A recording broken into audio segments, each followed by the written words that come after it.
Hallo Leute, willkommen wieder zurück zu einem neuen Video von mir. Heute, wie ihr seht, mit einem schwarzen Mercedes, wieder mal in heller Ausstattung innen drin.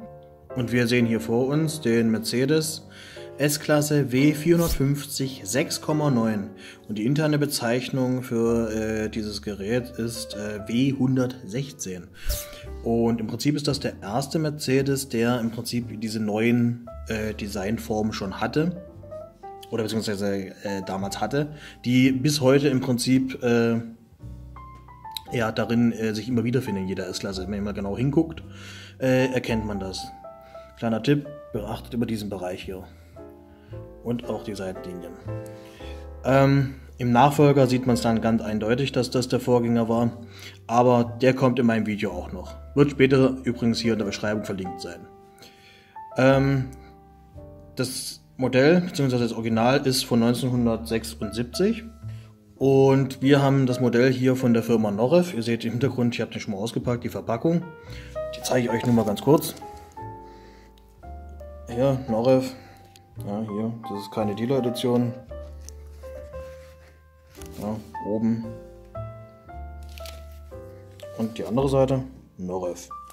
Ja. Und hier vorne.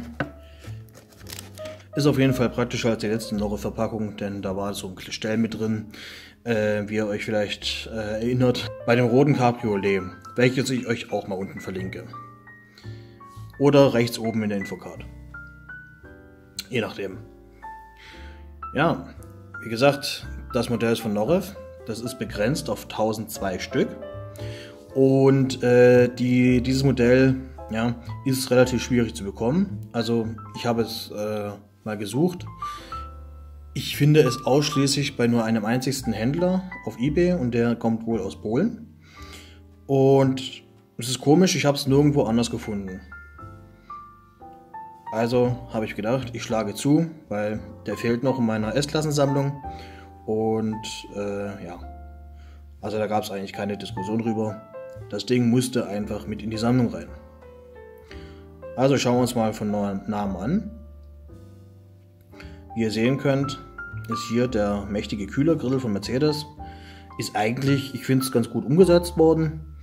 Man sieht jetzt hier, dass hier in der Mitte die kleinen Streben sind jetzt nicht aus Metall, wie beim Original. Aber es sieht dennoch optisch ganz gut aus. Die Lichter sind meines Erachtens auch relativ detailgetreu umgesetzt worden. Hier auch sogar mit den kleinen Scheibenwischern. Ja, die hätte man so ein bisschen besser machen können, finde ich. Ja. Aber gut. Die Chromstoßstange. Ja. Und ich zeige euch mal den Motorraum.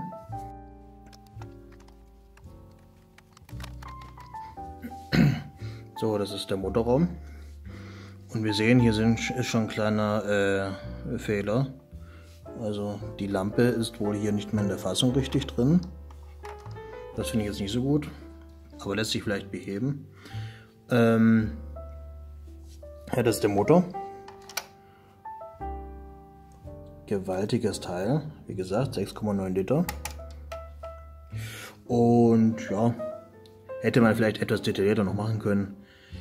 Aber gut, wenigstens ist hier so ein kleiner Aufkleber drauf. Ja, könnt ihr das sehen. So. Mit den ganzen Spezifikationen. So, hier sehen wir noch den Mercedes-Stern. Das ist natürlich das Wichtigste im ganzen Modell. Ne? Ist okay, ist nicht zu dick, nicht zu dünn, meiner Meinung nach. Ja. Kommen wir zur Seite.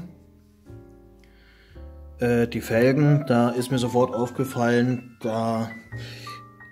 ich weiß nicht, ob das jetzt von Norev ist oder ob das jetzt einfach vom Händler so verkauft worden ist.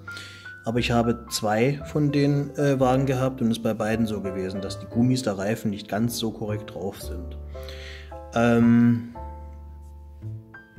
ihr selber so einen Wagen habt, schreibt mal in die Kommentare, ob das bei euch auch so ist. Würde mich mal interessieren. So, also das ist die Seite. Schön mit der Chromlinie hier. Auch hier die Elemente von den Fenstern, sieht sehr elegant aus. Das Heck, hier könnt ihr sehen, den großen Schriftzug 450 SEL. L steht hier wieder für die Langversion. Und hier auf der anderen Seite die Beschriftung 6,9 für den Motor bzw. den Hubraum. Wie gesagt, die Lichter hier hinten, die Rückleuchten, finde ich auch sehr gut umgesetzt. Sieht realistisch aus. Stoßstange, der Auspuff hier unten, kann man machen, ist okay. Auch der Stern hier. Und wie ihr sehen könnt, hier im Innenraum hinten, die Hutablage ist mit Filz ausgekleidet. Sieht meiner Meinung nach wirklich gut aus, kann man so lassen. Gibt es nichts zu meckern. Ich zeige euch jetzt nochmal den Kofferraum. Ja Leute, wundert euch nicht, der Stern hier ist jetzt abgeflogen. Ich habe nicht mitbekommen, wie das passiert ist. Wahrscheinlich beim Kofferraum aufmachen, habe ich hier vorne festgehalten. Ich habe überhaupt keinen Widerstand gemerkt. Klasse. Muss mal sehen, ob ich das wieder hinkriege. Auf jeden Fall sehr ärgerlich. So. Jetzt aber der Kofferraum. Wie ihr hier sehen könnt, ist wieder innen drin mit Stoff ausgekleidet. Ja. Und ja, nicht spektakulär. Können wir gleich wieder schließen. So, kommen wir mal in den Innenraum. Kommen wir zum Innenraum, welcher ganz ordentlich gemacht worden ist, finde ich. Boden ist wieder mit Teppich ausgekleidet. Die Sitze sind Hartplastik. Und der Himmel natürlich auch Hartplastik. Aber wenigstens sieht optisch ganz gut aus. Gurte gibt es offenbar keine. Aber das könnte auch sein, dass damals noch nicht direkt Vorschrift war. Da bin ich nicht ganz sicher. Allerdings sehen wir hinten welche. Seht ihr das? Das Fond ist auch relativ schlicht. Die Netze hier ganz gut gemacht vom Aussehen her. Allerdings sind die aufgedruckt. Da hätte man natürlich noch echte machen können. Aber gut. Wenigstens sind Gurte da. Genau. Die Türen sind auch recht schlicht gehalten, so wie eigentlich das ganze Modell von innen und von außen. Es ist meiner Meinung nach, muss ich sagen, nicht... also ein Gut kriegt dieses Fahrzeug von mir leider nicht. Das liegt jetzt am Zustand, den ich hier habe. Ich kann das nicht beurteilen, ob das jetzt bei jedem Fahrzeug ist. Aber wie gesagt, meine Mängel hier sind ganz klar die Lampe vorne, die Reifen, die hier könnt ihr sehen, hier vorne übergestülpt sind im Prinzip. Ja, seht ihr das? Und die laufen auch nicht ganz rund. Ja. Hier könnt ihr das sehen, hier. Und insofern, ja, ich sag mal so, befriedigend würde ich das Modell einstufen. Ich habe es gekauft, weil es in meine Sammlung gehört, weil ich S-Klassen sammle, unter anderem. Passt einfach rein, außerdem die Ausstattung, schwarz, helle Ausstattung, ihr wisst Bescheid.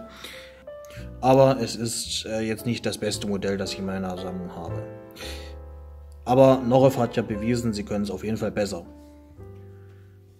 Also mein abschließendes Fazit ist, wenn ihr S-Klassen sammelt, dann hat das Modell wahrscheinlich in eurer Sammlung Platz. Und wenn nicht, müsst ihr das Modell jetzt nicht unbedingt kaufen, meiner Meinung nach. Ja.